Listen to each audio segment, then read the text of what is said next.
Hello বন্ধুরা, চললাম আরেকটি নতুন ভিডিও নিয়ে। তো আজকে আমরা যাচ্ছিলাম ময়না বৃহস্পতিবাজার। তো নতুন পুকুরের কাছে যে ভিড়টা দেখার মতো, সেই জন্য আমরা ভিডিওটা করছি, যে আপনাদের দেখাবো বলে। আজকে অষ্টমী দুপুরবেলা, তো এখানে এত মানুষের ভিড়, তো ভিড়টা দেখানোর জন্যই ভিডিওটা করা। দেখুন শুধু ভিড়টা কী হারে লেগেছে। এখন প্রায় বাজে বেলা 12:30। এই রোদ, চড়া রোদ, এত গরম, তার উপরেই দেখুন গাড়ির লাইনটা দেখুন শুধু নতুন পুকুরের বাইরে।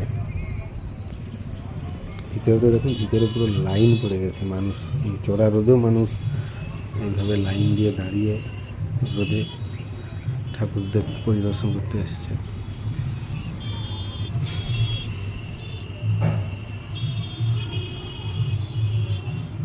দেখুন বন্ধুরা, শুধু ভিতরের ভিড়টা দেখুন, লাইনটা।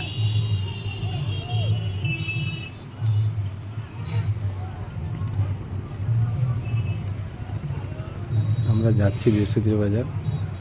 এত গরম লাগছে, একটু লস্যি খেতে যাচ্ছি আমি, আপনাদের বৌদি ভাই। যাক, ভিড়টা দেখালাম। এবার চলে এসেছি আমরা সেই ময়নার বিখ্যাত যে লস্যি, আদি সামন্ত লস্যি। তো দুটো লস্যি নিয়ে বসে পড়েছি অলরেডি আমরা। তো লস্যি দোকানেও প্রচুর ভিড়, আমাদের প্রায় 10-15 মিনিট লাইনে দাঁড়াতে হয়েছে। দাঁড়ানোর পরে প্লেস পেয়েছি। তো আমি আর ওয়েট করতে পারছি না, আমি শুরুই করে দিলাম।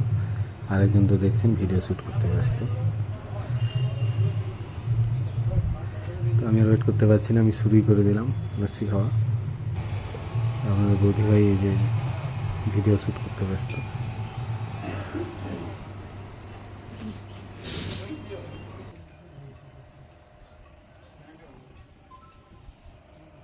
তো আমরা লস্যি খাওয়া আমাদের টোটালি কমপ্লিট। খেয়ে দেওয়ার তাড়াতাড়ি আমরা বলাইগন্ডা যেতে হবে। আমরা বলাইগন্ডা চলে যাচ্ছি। তো বলাইগন্ডা যাওয়ার সময় রাস্তায় সেই ভিড়টা আবার আরও চোখে পড়ার মতো ভিড় ছিল। তো আবার আপনাদের দেখাচ্ছি ভিড়টা, দেখুন নতুন পুকুর।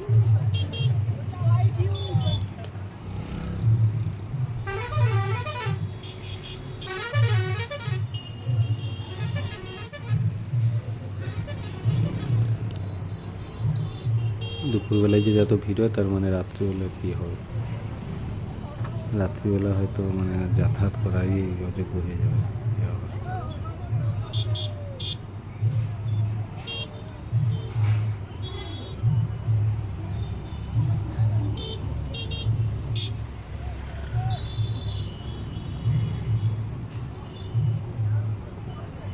দেখুন শুধু ভিড়টা।